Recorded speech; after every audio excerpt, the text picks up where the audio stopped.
Next case. I have to ask you for your opinion on the president cracking down on executive pay for companies which take bailout money. Where do you stand? It is unconstitutional, and it violates the basic laws of economics. Wait. What is unconstitutional? Wait a minute. What?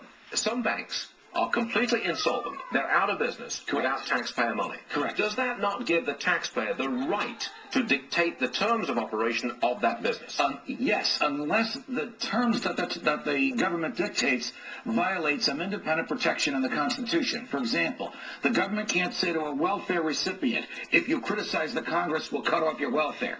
The government also can't say to a bank, unless you violate that contract you already wrote between you and that CEO, will cut out your bail. They're not saying that. They're not saying that, Judge. They're not saying that. It's not retroactive. They can't go back and claw back past bonuses. It doesn't matter. They can't do it prospectively either, because the right to contract is a fundamental freedom protected by the Constitution. Even Hamilton and Jefferson agreed that the government can't interfere with contracts. If you are the management of that bank or financial institution, essentially, you are the government. You are writing that contract. Well, no. If you are loaning money to the Varney Bank, you can't say to the board of directors, you can't pay Varney more than $500,000. Look, if the owners of the Pittsburgh Steelers had taken the TARP money and capped their quarterback salary at $500,000, Roethlisberger wouldn't have played in that game. He'd be in the Canadian League making good money, and the Cardinals would have won. So I take it you oppose this. The government runs one business. It doesn't allow competition. It caps the salaries. It loses $5 billion a year. It's called the post office. Is that what they want to turn the banks into? So you're an absolute, flat-out free marketeer.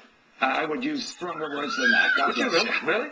Well, sure. I mean, when the government puts its thumb on the private market, by entering the marketplace, it will write laws to favor where the thumb is. That's why it's illegal to compete with the post office for first-class mail. And because the post office has no competition in first-class mail, it loses $5 billion a year. 10 years ago, the government said, right, you can pay us an executive $1 million a year. Anything above that, you don't get a tax deduction for what you pay him. They cap the tax deductibility of a salary at $1 million a year. What's wrong with that? Because the government is run by politicians who don't understand business or the laws of economics. That's got nothing to do with the Constitution, though. They are constitutionally okay to change the tax treatment of $1 million plus salary. They are, but when they try to say to business people, we will decide who's worth $1 million a year, not you, they're exercising judgment that is not reposed in them by the Constitution, and because they're politicians and not economists or business people, they usually exercise wrong. You know, I do believe we agree on this. It's extraordinary, isn't it? It's wonderful. What a pleasure.